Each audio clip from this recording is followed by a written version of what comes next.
I don't know why you dragged us out to the middle of nowhere. Come on, change is good sometimes. I get that, but we could have been happy doing our usual theme park thing. We could be waiting for illuminations as we speak. We can't always be at a theme park. Besides, I think I might have the next best thing. Here, try this.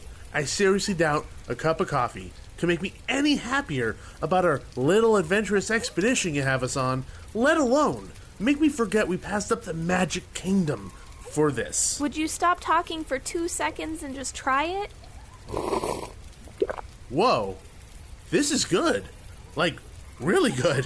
Where'd you find this, Starbucks? Nope, this is Expedition Roasters, the artisanal roasters of specialty pop culture inspired coffees. You happen to be drinking Enchanted Tiki Coconut. Wait, these are theme park inspired? Yep, honestly, it's the next best thing to actually being in the parks. What other flavors do they have? If you want to embrace your inner Haunted Mansion, they have some Happily Never After, which features flavors of New Orleans pralines. And if you want to do your best Dapper Dan impression, you can grab some Main Street USA Colombian. And the best part is that all of their coffees are gluten-free and allergen-free. That's fantastic. Let me see the bag. Whoa, these bags don't look like any other coffee I've seen. That's because each one of the bags has unique custom artwork by guest artists. It makes it a little more fun to display in the kitchen than a boring bag. That's cool. They're almost collectible. We're gonna have to buy more when we get home. Well, since you like this one so much, maybe when we get home we can go to expeditionroasters.com and buy some more great coffee and maybe some fun mugs and shirts, too. This means we can have theme park magic every day of the week. This is the next best thing. Do you feel a little better now? You're caffeinated and you have a little bit of the parks here with you. Much better. Maybe being out in nature isn't so bad after all. But I may prefer the animatronic animals better. This coffee may be the only type of adventure I need in my life. Start your expedition today at expeditionroasters.com and use coupon code DUO15 to save 15% off any purchase of Expedition Roasters themed coffees. Brew your happy place. Expedition Roasters, an adventure in every bag. Hi, and welcome to the Theme Park Duo podcast. Grab your park map, churro, and hop in line with us as we take you on a coast-to-coast adventure through the world of theme parks, haunts, conventions, and more. Now, here's your hosts, Nikki and Gabriel. Hey everyone, welcome back to another episode of the Theme Park Duo podcast. I'm Nikki. And I'm Gabe. And we are the Theme Park Duo. We have a pretty fun episode for you today.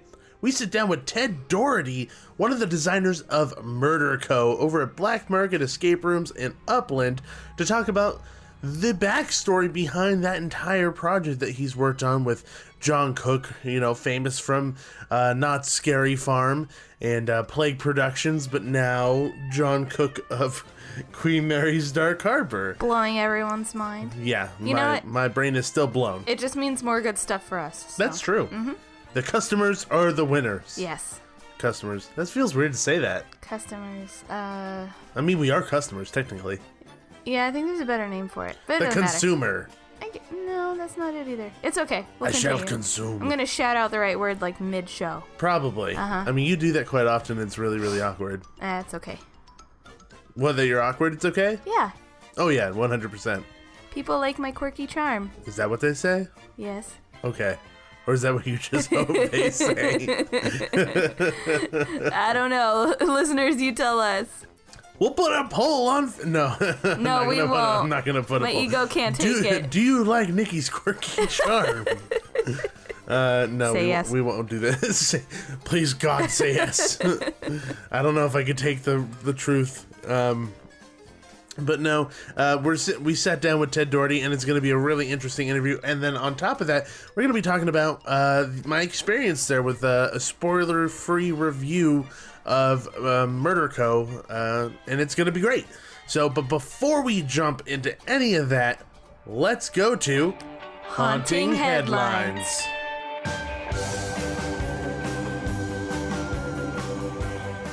First up on Haunting Headlines, we have some news coming out of Halloween Horror Nights. Well, I mean, all three of our pieces of news are from Halloween Horror Nights. Yeah. But our first one is from Halloween Horror Nights Hollywood singly. So just them first. We're going to start with them. And it's the announcement that Poltergeist will be joining the ranks of all the other IPs at this year's Halloween Horror Nights event. Actually, I take it back. It's at both. I forgot. It's not just Hollywood. It's at both. So, Universal Studios Hollywood and Universal Orlando Resort will bring guests into the light as part of this year's Halloween Horror Nights event featuring terrifying new mazes inspired by MGM Pictures' iconic supernatural horror film, Poltergeist, beginning September 14th. The mazes will lure guests into the Freeling family house built atop a cemetery where the malicious ghosts threaten to live the lives within. From the underground graveyard to ghostly apparitions, guests will come face to face with the infamous scenes from the film, including the iconic flickering TV screen, menacing beast from beyond, and pool filled with floating corpses. As guests cross into the light, they will find themselves surrounded by a surreal landscape of vanishing walls, floating furniture, and a creepy clown with a menacing smile. In a rush against time, guests will be forced to make it back to the world of the living or forever be trapped. So there's a lot of little things in there that really caught my eye, like in that description. One of them being, one, the floating corpses. I'm curious how they're going to do that. I'm assuming we're going to like walk into the pool area and we're just gonna have corpses around us, or they'll have like the water kind of style lights everywhere to make it feel like we're underwater. I don't know. Hopefully they come up with a creative way to they actually make us swim with corpses. Yeah, they really make us do it this time. And people are like, oh my god, look how real these look. And no, they're real. They're rotting corpses. That's why it smells the way it does. That's real gross. Yes, it's disgusting, but terrifying. Yes.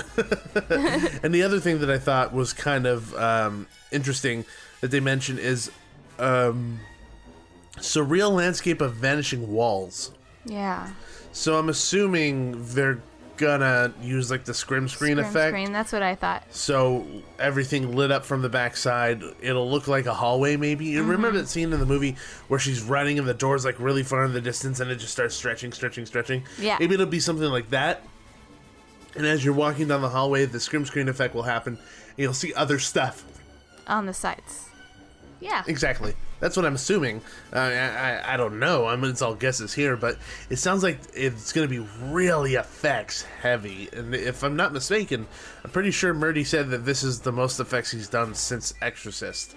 Ooh. So, that one was effects heavy big time. Yes, it was. That's exciting. How do you feel about Poltergeist? I like the movie. I like the movie too. Honestly, I haven't seen it in a very long time. I mean, it's iconic. I mean, there's those images that kind of stick in your head from those famous scenes. Well, yeah.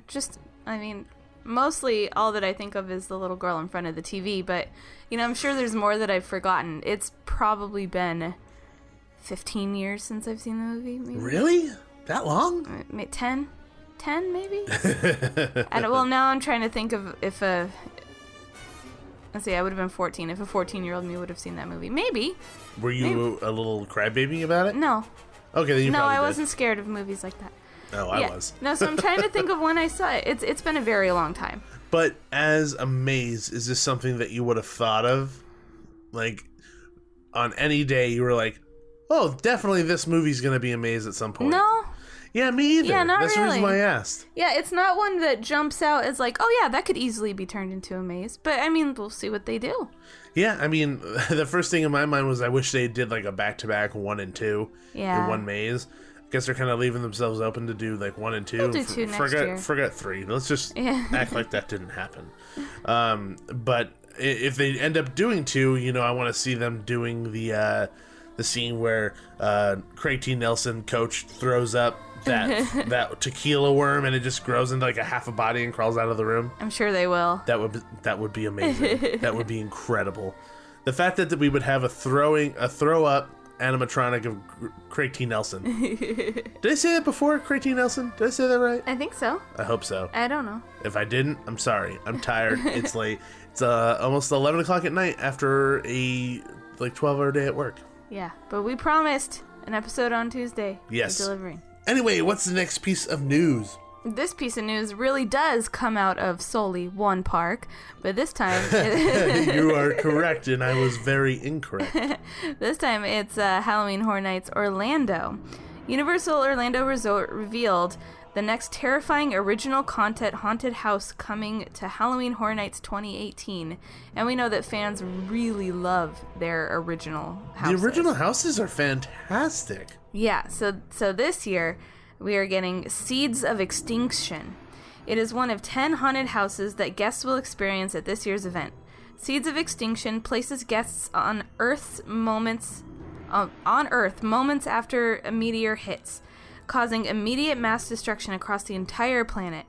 Guests will come face to face with horrific humanoid plants, strangling vines, deadly blooms, and more. They will have no place to hide as they find a way to escape the invasive vegetation overtaking the place they once called home. So it sounds like a cooler version of The Happening. It sounds like The Happening meets Jumanji. That sounds great. I think that's what The Happening was missing. Jumanji. No, actually, it's Jumanji meets The Happening meets was the Tom Cruise one? There's a lot of Tom Cruise ones. With the plane. With the plane. There's a lot crash. of Tom Cruise ones with the plane. War of the Worlds? War of the Worlds. It's War of the Worlds meets The Happening meets Jumanji. Yeah, I would say that. There's a lot of Tom Cruise movies with a plane. I can name 4 that probably came out sequentially in the past year. I like the concept of this maze. Are you curious how they're going to execute? Plants aren't necessarily scary, so it'll be interesting to see how they do it. I think it's going to be a jump scare maze. Lots of ghillie suits. I hate those things. Lots of ghillie suits. I hate those things so much because they scare me, but in a way that makes me very, very angry. Because it makes you pee your pants? No, I just I get mad at myself for getting scared by them. So you're me every time I get scared. Yes. Ghillie suits really get me. Every time I get scared, like a legitimate scare, not just like a silly scare. Yeah. I usually yell some type of obscenity that comes after my guttural scream. That's true. Yes. Maybe it'll be like people like with plants like bursting out of them. How that cool would be that cool. be? Like makeup well, like what that? if you see like vines going in and out of their skin, like kind of growing underneath it and stuff? So it'd be interesting to see how they execute it because it's a really interesting topic, I guess. It's not something I would have thought of. Yeah. Seeds of Extinction. Yeah. We'll see. Hmm. Is that what they also call the Antichrist when it's being the seed of extinction?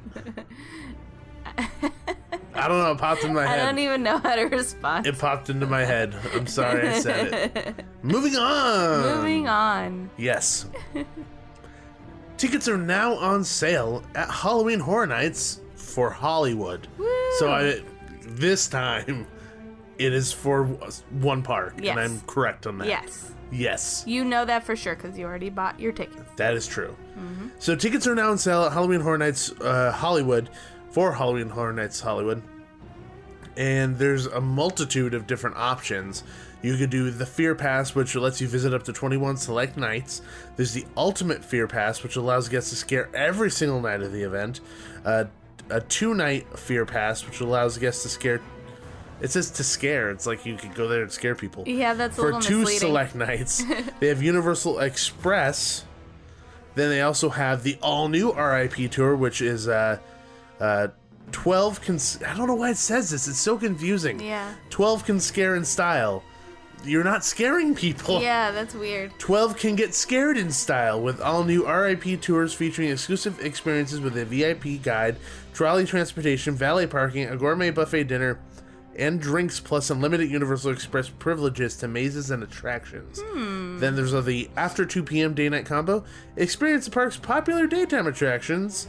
You know, all the list of them, blah, blah, blah, blah, blah. Despicable Me, the new Kung Fu Panda Theater, Emperor's Quest, Fast and Furious Supercharged, and the studio tour by day, and remain for the terror that awaits the Halloween Horror Nights by night. Then they have a multiple night pass. Choose from an array of multiple night passes. You can also buy a single night pass for Halloween Horror Nights, or if you're a pass holder, I think it's only a pass holder thing because I bought it. They have a September pass, where you could go every single night that's in September, which is $99, which if you think about it, if you're buying a single day pass for any other day, it's around like $67 to $79. Yeah. It's unbelievable value to get the September pass and go early.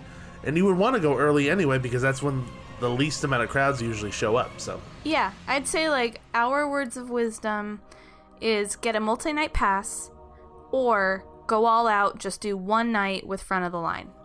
Pretty much. Yeah. And last year what we did is we went multiple times and that worked out just fine. It did, yeah. We didn't hit everything in one night, but we knew we were going to come back to get to the rest. So, you know, we just made each night we made a different maze our priority that night to hit. So we saw everything.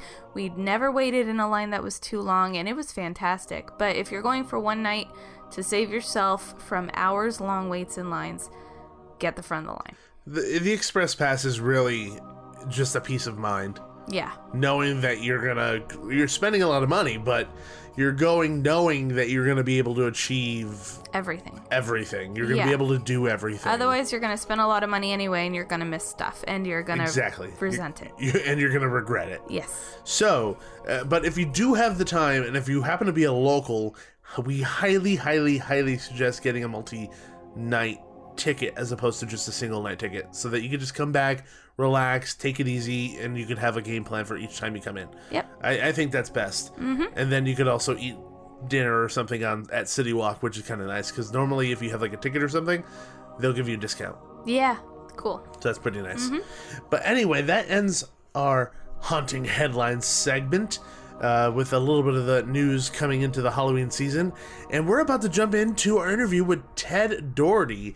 It was wonderful to sit down with Ted to talk about kind of the backstory of this entire crazy project, you know, the first R-rated escape room. And I know that it's kind of difficult to talk about an escape room because you can't really talk about certain details of it because it's going to give it away. Yeah. You don't want that to happen. Yeah, we don't want that. We want you to go and enjoy it. And because it's a multifaceted experience, it does allow us to a certain extent to talk about some of the minor details and some of the overarching details of the experience without really, really spoiling it. But from here on out, if you yourself do not want to know anything about MurderCo before you go experience it, you should probably tune out, because we do talk about some details of the theming and the story and things like that, but we do shy away from major spoilers. But I know some people, you know, just like movies, they don't even want to watch the trailer. Like, they don't even want to see anything. Yeah. So if you don't want to hear anything about the experience and you want to go in blind, then you should probably turn off the podcast around this time. So, without further ado, let's jump into our interview with Ted Doherty.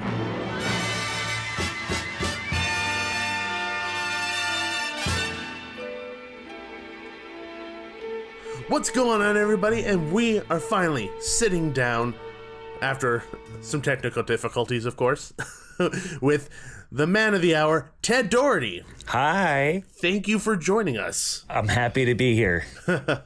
And Ted, for the many people who are maybe familiar with you but aren't necessarily familiar with what you do for a living, could you fill the audience in a bit of your work history? Yeah, so what I do is I'm a producer and a writer and a director, having worked with large-scale Halloween events and theme parks. And I am also co-writer and director for MurderCo, which is the first R-rated escape horror experience. I could definitely say it's rated R after having gone through it. Yes. That sounds like an awesome job description. Yeah, it does, doesn't it, actually? So I know that you mentioned haunts and that kind of stuff, and that's kind of the realm where I know you from, and we've met through all those haunts. What are some of the haunts that you've worked on that people may know your work from? So, like, if they say, oh my God, I went through that, they know exactly what you did. Yeah, I've worked on several different projects that I'm really kind of blessed to have been able to have a hand in. I've worked with Universal Studios in Hollywood for their Halloween Horror Nights, for their attractions such as survived the night, survived the Purge terror tram, and have had a hand in their American Horror Story attractions and Ash vs. Evil Dead, and co-wrote and directed Fear VR, which was the first 4D virtual reality horror experience at a major theme park, and worked on different things with Knott's Berry Farm over the years. And I know in one of your past episodes, we talked a lot about Knott's Scary Farm's history. I wrote a book about the history of Knott's Scary Farm, and for many years worked with them in various capacities, all the way from talent and to training their monsters and sliders and all kinds of fun things. Your career really runs the gamut of different things there. It's a wide variety of things. And, as, Nikki and I can attest to your work, because we've gone through it. We've been through Ash vs. Evil Dead. We've been through a lot of those things. You are fantastic at what you do. Aww. And your work is outstanding. And thanks. Even after going through MurderCo, you sick man. Yes. That's when he could finally let loose, right? Like everything you wanted to do at the corporate parks, you're like, oh yeah, now I can finally do some of that stuff. You're exactly right. Yes. when you let go of those reins, the fun starts to actually happen. That's right. Before we actually jump into it, that Fear VR thing you mentioned, we actually got to experience that. We actually think that was phenomenal. It was great. Oh, we thought it was fantastic. Yeah, we were there opening day, so we actually got to do it. It was actually the first thing we did. We ran to it because we were so excited about it being so different. Yay, cool. Awesome. Thanks. Some of the few people who got to experience it, and everybody who did, loved it. Yes. From what I understand. So yes. Great stuff. But we're here not to talk about Scary Farm or Halloween Horror Nights. We're here to talk about MurderCo at Black Market Escape Rooms, where you and John Cook, who also worked at Scary Farm, worked on creating, like you said, the first ever R-rated escape room. And we're not here to spoil the puzzles here. We're not gonna do that. We're not gonna really even spoil some of the bigger moments that happen, especially because I haven't done it yet. Yes, because you're pregos. Yeah, so not only will our whole audience be very angry at Gabe, I will be angry at Gabe. Also, they were gonna charge us for 3 people as opposed to just 2 people because they're like, the baby could help. We have to charge for the baby. Sorry. The baby's just going to punch her stomach every single time there's a right answer. Morse code through punches and kicks. Intelligent exactly. Fetus. But we're going to talk about kind of the design and the background in developing this attraction, because it is a very much not just an escape room. It's a multifaceted experience, because obviously your background and John's background is very much haunt related. You guys brought a lot of that flavor into it as well, which, for me as a person who enjoys haunts, enjoys escape rooms, it brought that love together. And is that kind of how you guys landed on that marriage of those two, just because you both love those things so much? Yeah, I mean, you guys are exactly right. So I think sort of the overall genesis of this was the fact that, in the theme park industry, we have a lot of strict parameters that we have to kind of fall within. And the idea was, okay, if we could let loose, if we could do what we wanted, and we didn't have to worry as much about throughput and family-friendly types of themes, what would we do? And so the idea was really sparked by John Cook, who's the owner of Black Market Escape Rooms, and like you said, a former designer for Knott's Scary Farm. Now he works in a capacity as a consultant for them, and he's now the new production designer for Queen Mary's Dark Harbor. But the idea was, okay, he really liked the idea, this basic idea of MurderCo and this kind of really dark underground company that kind of exists in the shadows of society and has these horrible things. And so we thought, all right, well, let's try to develop this and let's try to see if we can't make it happen. And he and I are both fans of attractions like Delusion, which is heavier on sort of this immersive theater type of component. And I'd been a big fan of like what Justin Fix does for Creep or Creep LA and The Willows, which was is very much immersive theater where you could just sort of explore these worlds where it's not necessarily a linear experience where you can kind of choose your own adventure, but there's these heavier moments that are theatrically driven.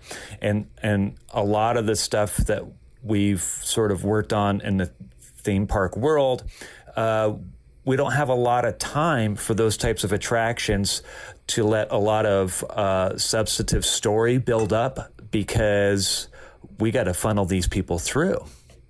And so we could touch on it lightly. I mean, I think it's present in all of the attractions that we work on, but we really can't develop it too much because otherwise it's going to back up the lines and all that stuff.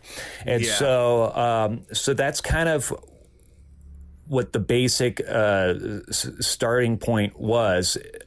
We really loved what we were seeing in immersive theater and especially horror related. And we did like what we were seeing from escape rooms, but we really felt that there was an opportunity there to create more of a deeper experience that we weren't really seeing in a lot of the ones that we were going through. I'm not saying that all of them don't have it, but just the ones that we were kind of picking out didn't have them, these sort of deeper story elements that we kind of were, I guess, craving. And so it was more like, all right, if we could really build up on the idea of telling a deeper story through an escape room, but include these elements that we really like in The Willows and in Delusion and these more immersive theater worlds, and we kind of combine them and not really worry about the family-friendly types of things. Because even like at Universal Studios or at Not Scary Farm or your independent haunted attractions, there's really heavy subject and content in a lot of those. I mean, if you go through, like, I don't know, Slaughterhouse at Not Scary Farm back in the day, you know, I mean, it's brutal, you know. There's a garbage disposal with arms spinning in it and stuff. It's pretty intense stuff. Right. And so it's not that you're not getting that out of the theme park world. It's not like they're, you know, happy-go-lucky totally family-friendly types of content that we're seeing, but we were trying to go for real. And not necessarily something that was so prop-driven, and something that was a little bit more, I guess, real, or at least have that greater suspension of disbelief as you're going through it. Like Knott's or Halloween Horror Nights, it's more of a passive experience. You're watching it extremely happen. passive. I mean, like, so you're more. So it's like you're more in it. Like it's really happening to you. Yeah, and then also just with regards to kind of like the subject matter, like you had said, yes, there's a parallel. They are both, you know, sharing these very heavy subjects, and then on top of the passive nature of like a maze there's a certain level of silliness that's also involved when going through those, if that kind of makes any sense, as opposed to going through an experience like MurderCo, where the moment you walk in the door, things are taken very seriously. The experience pretty much happens as soon as you walk through those doors, and there isn't really a ton of laughing involved as much as there is involved in a maze where you see somebody get scared. It's a very different environment, if you will. Yeah, I think you're right. I agree with you, and I think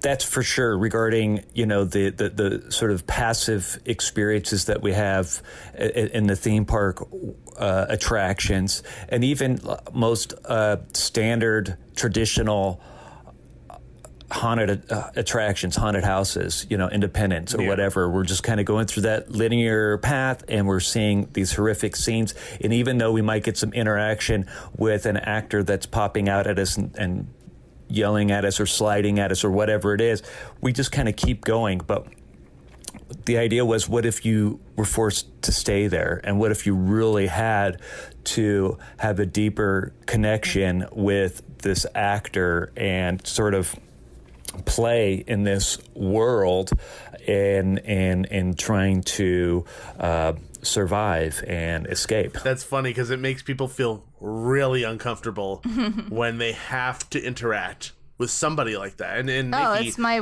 worst nightmare. Yeah.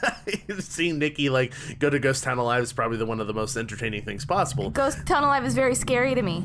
Yeah, so going through MurderCo might not be the best thing for you. I just get stage fright, even when it's in a small setting like that. Yeah. Yeah, I don't perform well under pressure. Well, delving more into the actual storyline of MurderCo, did you and John take inspiration from any elements of pop culture, or where did you draw your inspiration from? Like I said, it was kind of, the idea was originally, his, as far as what this company, MurderCo, is and what it's all about. And so we sort of just developed it from there. And I mean, there's certainly elements from The Purge and from Hostel and things like that, but I don't know if either of us were really kind of consciously pulling from anything. We were just like, all right, what if we kind of went to the place of what if this was real? What would this be like if this was real? And really, like dark web. Yeah. So if this was existed, and I didn't know much about the dark web or anything, and so people on our team started telling me about it. I'm like, oh gosh, I don't want to know about that stuff. But the real scary thing is we kind of started to look at this and we're like, this could actually exist, and so that was the inspiration, was more of getting into this the place where, all right, if this did exist and we were them and we were MurderCo, what would we be doing and how would we be handling this? And so it was coming from very much of a place of very darkness, organic, organic. And started to, and from there it started to really sort of develop and said, okay, this is going to be more of an executive and more of a formal type of company, and this is going to be a real high, almost kind of like a Players Club, high rollers. Yeah, like club. A country club type of thing with these psychopaths that want to be members. And so so that's kind of where it started to go. And so once we kind of went in that direction, I just went to work and John and I kind of just talked through the basics of what it was, and then I started writing. And so we just wrote this massive treatment outlining every single thing that this company was about, but we kept a lot of mystery, so even we don't know necessarily all the horrible things that MurderCo does, but we had enough to work with, and we just kind of said, all right, well, let's focus MurderCo having this type of presentation and this type of little branch in their country club, and we know that they might have some government ties. We might they have a heavy presence in the black market and all this stuff, but we don't know all of their gruesome details, and I'm fine with that. So just to make it clear for everybody who's listening who hasn't gone through this, essentially the storyline, and correct me if I'm wrong, Ted, but essentially the storyline is you go to MurderCo to choose an artist who is one of the 4 people that will be murdering someone so that you could watch them murder somebody. And that's what the MurderCo is, and being within that that club, if you will. And then obviously there's a twist, and then you're placed within the story eventually. And that's where the escape room part of the story takes place. Yeah, that's just right. So so the whole thing, the premise revolves around this company, MurderCo, that's like a high society, underground, black market sports ring that allows its voyeuristic club members to witness, for entertainment purposes, live murders.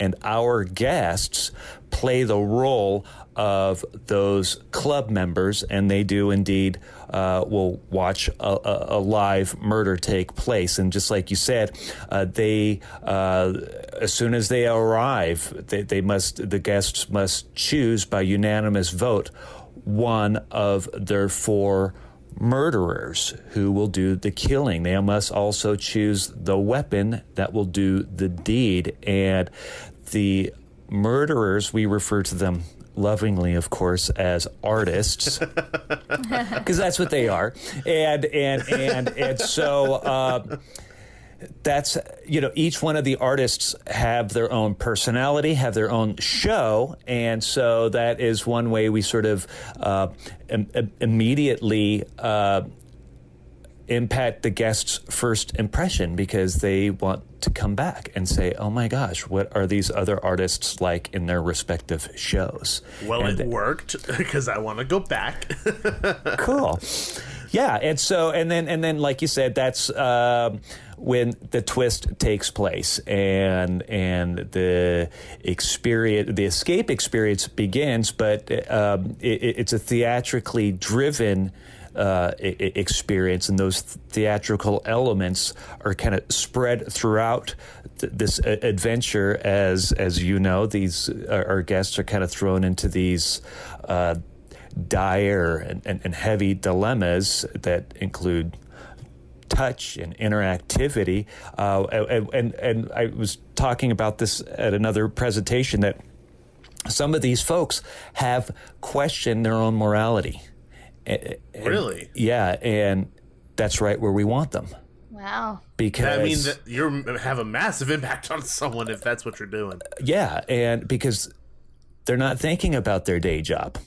They're not thinking about their bills that they need to be paying or anything like that. They're thinking about this one crucial moment right here, right now. And that is something that we were really trying to do with this kind of thing, was to try to, with any kind of themed entertainment, really any kind of art form or anything like that, it's about the escape and trying to get away from your day-to-day life or whatever, and be put into fun types of experiences or heavy experiences.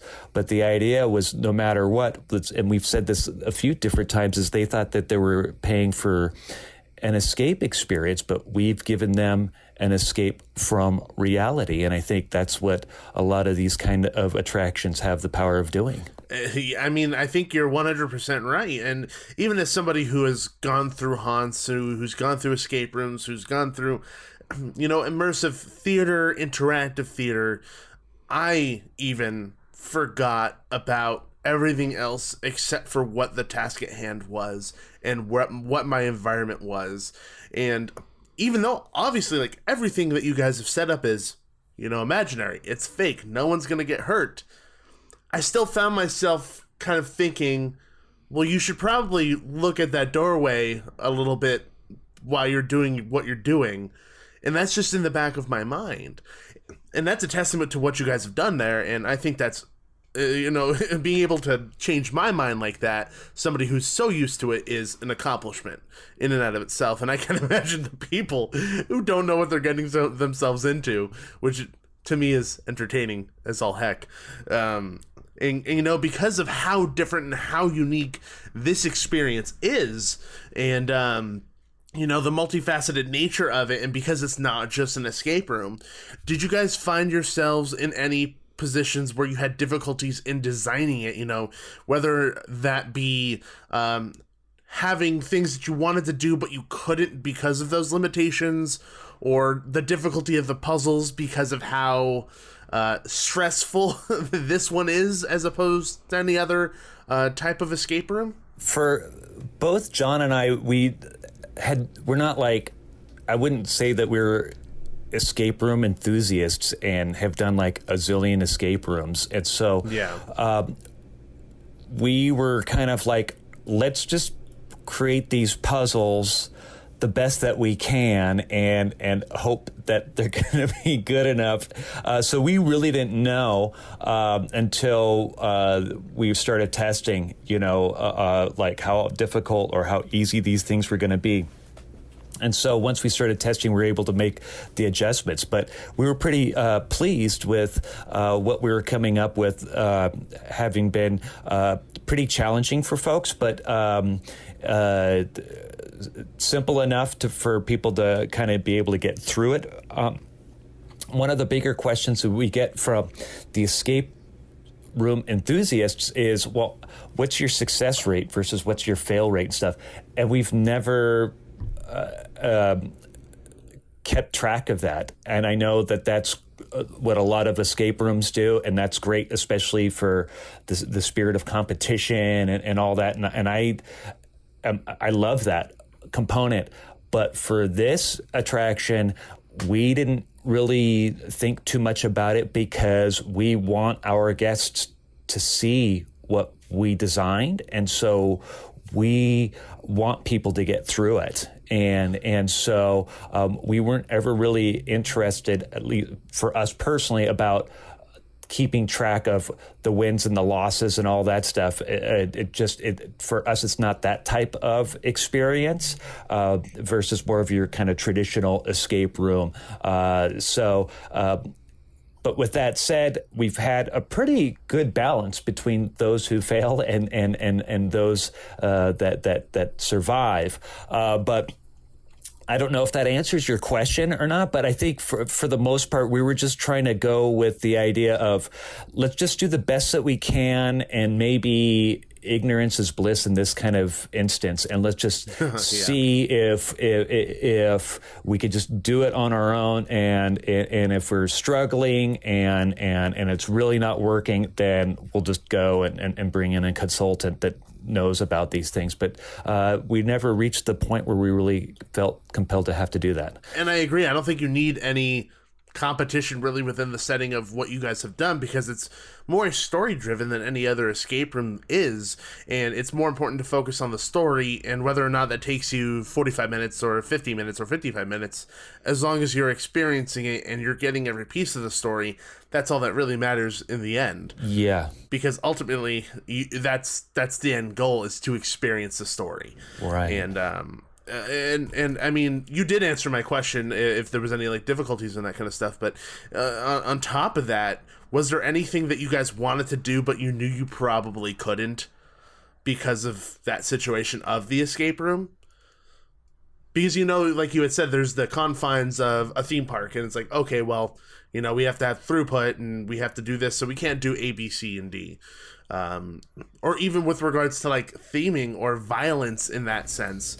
Was there things that you couldn't do within this environment? I can't tell you all of them, but I can tell you we had way darker things that we were going to be doing.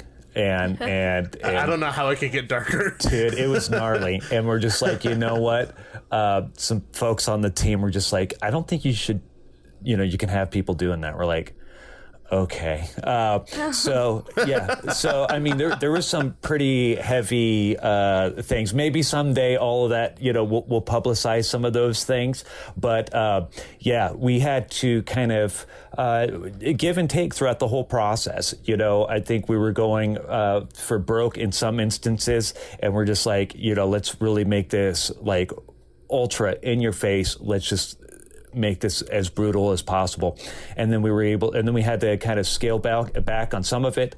Some of the other stuff we've left in, and other things we've really kind of went above and beyond what we could have ever really thought of on our own. I really don't know how you can go darker than how far you guys have already gone. The things that I've witnessed are seared into my brain. No, that's good. That's a good thing.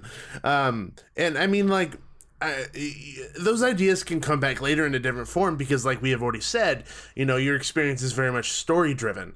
So do you think that in any capacity at some point, you know, farther down the line when people get to experience this, there's sequel possibilities with regards to the story and, you know, developing an entire new experience based on, you know, almost the next chapter of this story of MurderCo? Yeah, I think both John and I love the idea of what MurderCo is, and we would love to explore them further because they're not just in the business of these kind of country club types of things. And so, if we've talked about it, and if the stars align in the right direction sometime in the future, we'd love to continue to develop and explore more aspects of MurderCo. I can say this. I mean, all of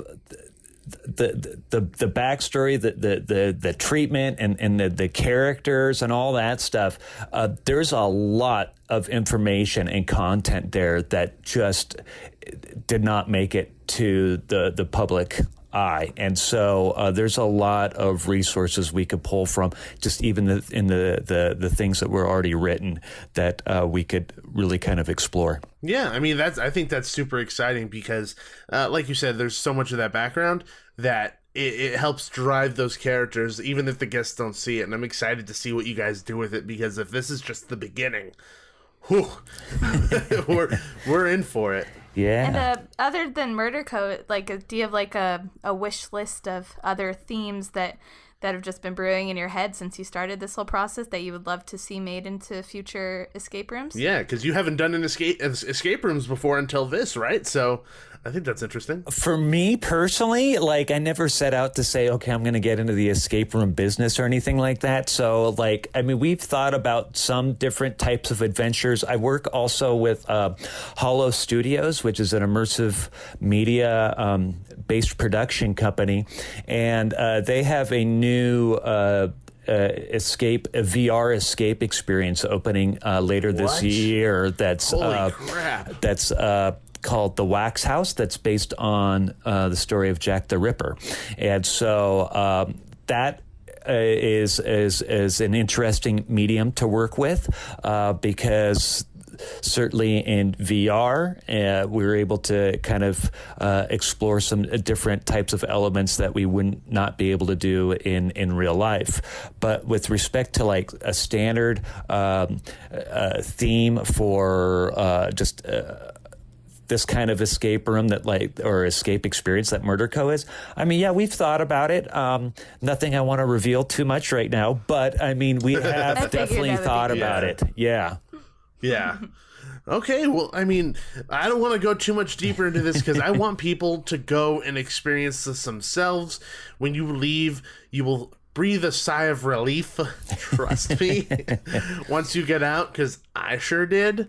And by the way, just so everyone knows, the artist that I chose, that I convinced everyone else because there was a guy in our group who was scared of clowns. I chose Sideshow.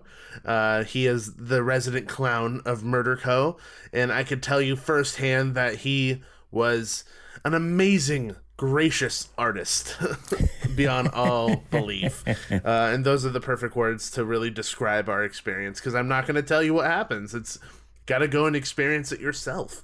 And thank you so much for sitting down with us, Ted, and just talking a little bit about, you know, the design and the history and kind of how you guys came up with MurderCo. It's awesome, and I really hope everyone gets a chance to make it to Upland to see your work. Yeah, thank you so much. Yeah, the information it's just all at blackmarketescaperooms.com, and we'd love to have you come back. You can come and choose another artist if you want, and then of course when Nikki's ready, she can brave it too.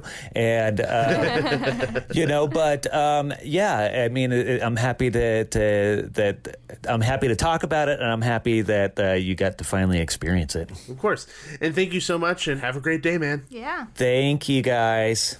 Welcome, dear friends, to MurderCo. I'm founder and CEO of MurderCo, Mr. G. We are very pleased you've joined us today, and I would like to extend my heartfelt appreciation and gratitude for each one of your memberships.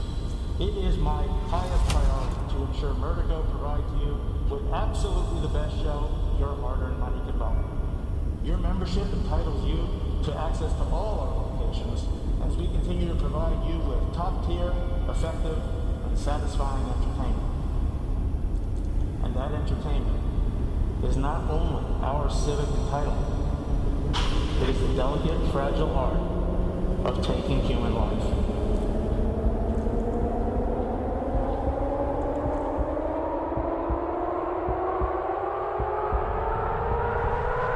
So that was a great interview. Yeah, we got a lot of really cool info behind the process of creating this really awesome experience. Yeah. And we kind of like, within the interview itself, we kind of talked about my experience kind of going through, and without kind of delving too much into the details. But if we're talking on a review perspective of the experience now, if we're giving it out of 10, I would give this experience somewhere like a 9.5 out of 10. And that's amazing. It was a nearly flawless experience, and I only give the minus 0.5 stars because we had a couple people in there with us. So I guess that would be like my one small critique of the experience, is that I just wanted, like, if I went with you and like 3 of our friends, I just wanted to be us. I don't want to go with like 2 random people, because then I have to get to know them, and then it gets awkward when people are starting to yell and scream, because inherently in these escape rooms, people, like, tensions are high. Yeah. Tensions are real high.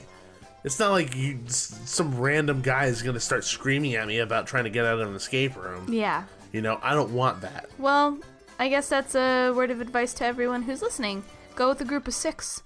Yes. It's cheaper for everyone, and you'll just know the people in your group. Exactly. Well, it's not cheaper for everyone. Each ticket costs a certain amount. Oh, it's a set amount? Yeah, it's a set amount per each person. Oh, okay. So just go with 6 people, period. Yeah, just go with 6 people. And that's really my only critique of the experience, because I love the theme, I love the story, I love the setup. I thought the puzzles were perfectly executed for the type of stress level that they're really putting on the people who are in the experience. Yeah. Because it isn't. It's gonna sound terrible, but it's not pleasant. Well, that's what you're expthing. It's an R-rated escape room. R-rated? I said R-rated. Oh, I thought you said R-rated. No. Don't make fun of me. Sorry. No, in all honesty, like, when you go to the other escape rooms, usually there's that level of tension that, I want to escape, I want to win.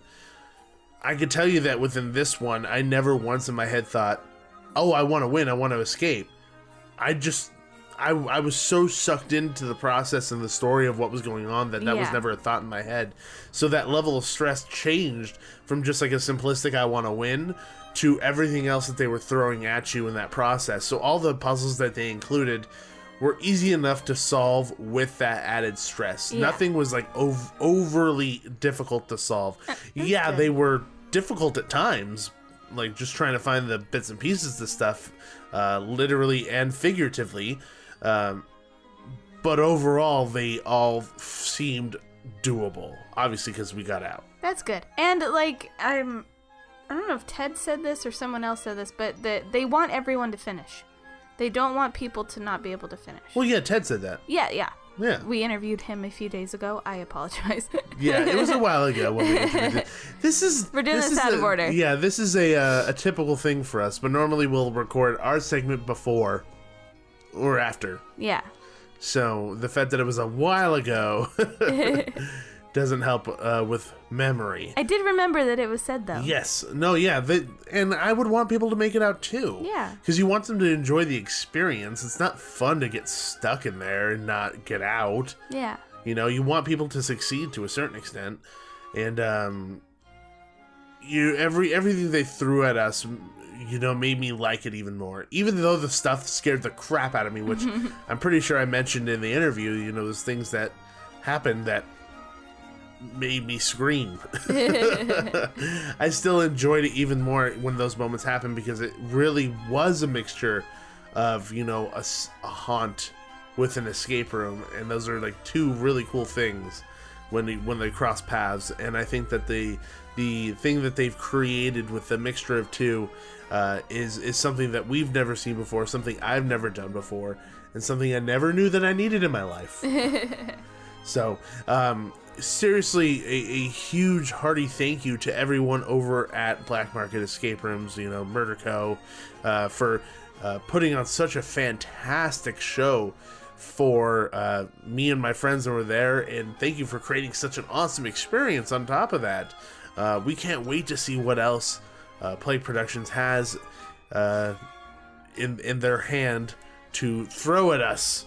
You know, because this is a very unique experience, and I want to see even more unique experiences coming from them. And it should be awesome. The sky's the limit with these guys. Seriously, they're sick, twisted people. Yeah. Genuinely. Yeah, that's cool. I can't wait to go for myself and to experience what they do in the future, too. Yeah, you couldn't do it because you were pregnant. Yeah, it's okay. I asked first. I said, can she do it? And they're like, Probably not. no. Probably shouldn't. Well, after having done it, I completely understand why, and it makes a lot of sense. No that's spoilers. that's as Yeah, far no as I'm gonna go. spoilers. It's so hard to talk about this. If you hear me like struggling to find the right words, it's because I'm treading so lightly on what I'm saying, how I'm saying it. You know, the connotation that it could come off with. I'm walking on eggshells here, people. I'm walking on eggshells because I don't want to give away any secrets to this experience, because it's something that you need to experience firsthand. So, if you haven't already, in the middle of listening to this, or before this, have bought your tickets for MurderCo, make sure you go do that soon. Have this experience, because it's extremely unique. So make sure you buy your tickets and then let us know how your experience was, and let us know how you did within the experience. Still trying very hard to watch what I'm saying, because there's a lot of fun surprises. There's a lot of scary surprises. And you're going to have a blast, especially if you love escape rooms. If you love haunts, you're going to have a blast here. So make sure you check it out, people. Go do it. Yes. And that brings us to the end of our show. You know, obviously this episode's a little late, but Just a little late. There's a lot of stuff going on in our lives. Yeah, it's okay though. Is it? Yeah. Is it okay? Yeah. I'm sure they're fine waiting a day. People rioted. There were riots in the streets of multiple cities. There was like one trash can knocked over somewhere. Yeah. Gabe's like, oh, they're rioting. It was a slow news day. People in Los Angeles County are rioting because the Theme Park Duo have not released their episode. It's just like one person like screaming to themselves in the middle of the street that knocked over that trash can. That one trash can. But it was probably this one person that left us a 5-star review. People still like us. Yes, People exactly. are still leaving us 5-star reviews. Yay. Yes, this one is from Kush 1979. And it's titled, Haunt Season is Almost Here. Always love to hear Jeff Tucker talk about his theme park stories and life in general. It would be great to hear a show on the history of the hanging, seeing how the end of the month haunt season is in full speed ahead. Also just wanted to ask if you guys know anything about the Warner Brothers haunt thing they've got going on. The most I've heard is that it will be hosting some kind of It Maze themed to the new movie and a maze called Arkham, where the Joker and an ensemble of villains from Batman terrorize you as you attempt to escape. As always, great show, and you can't wait to hear your review of Midsummer Scream. I'm assuming he wrote that before Midsummer Scream. Maybe. Because we covered a lot of that in that episode because, Warner Brothers Horror Made Here had their panel. Yeah. So they've really discussed everything, and we went into depth on those offerings, including that great interview we had with Gary Soloff, who was director of marketing. Mm-hmm. So thank you so much for that review. Hopefully you listened to the Midsummer episode because we did go into depth on all of that. So, but thank you once again for leaving us that 5-star written review. And if any of you fine people that are listening to the show right now have not left a 5-star review, we would be eternally grateful. If you went over to iTunes and left a 5-star written review, it would help us out. Nikki's laughing at me being silly. She's like holding back the laugh. Just the eternally grateful. It sounded like part of the spiel from the Indiana Jones ride. Anyway, please leave us a 5-star written review if you like my quirky charm. Oh, we're connecting it right now. We're coming back to the quirky charm thing. Yeah. Oh, okay, I see. I can see. I dig it. I dig it. Yes. So if you leave us a 5-star review, we'll give you here a shout out on the show. As always, it really helps us out because it brings us up in the standings in iTunes, makes it easier for people to find us and enjoy us like you are right now. Enjoy us. That sounds weird. I don't know It did why. sound a That little sounds weird. Yeah. Enjoy us. No. Well, in a modest way. I don't know. In a non-threatening, non-adult way. Enjoy us. But yes, so please do leave us the 5-star reviews. It really helps us out. And then also, if you want to connect with us on social media, make sure you check us out on all the social media platforms, minus Snapchat and minus Periscope. Yes. Well, you can find us on Facebook, Instagram, Twitter, and YouTube. YouTube. All you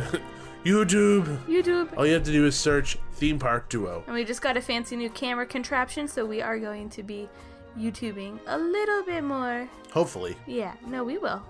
Well, yeah. We Sure. will. Okay. Whatever you say. We bought a fancy new camera contraption. We will. Funny enough, that was what was on like the sticker tag. Yeah, a it said fancy. new It did. something contraption. Yeah. Yeah, exactly what you said. It was on Modern the camera thingy-majig. Yeah. Look at our new modern camera thingamajig. Yeah. It's used for the vloggings. But yes, we are bonkers tonight. We are off our rockers tonight. This is too much. I hope everybody is still tuned in. Anyway, if you want to send us an email, you can always email us at themeparkduo@gmail.com. Yes, and as always, guys, thank you so much for joining us for another episode of the Theme Park Duo podcast. We hope that you guys thoroughly enjoyed this one, because I could tell you personally that we thoroughly enjoyed recording this one. So, as always, everyone, there's always a great, big, beautiful tomorrow. See ya! Thanks for riding with the Theme Park Duo. Make sure to gather all your belongings before the end of the podcast. Bye-bye.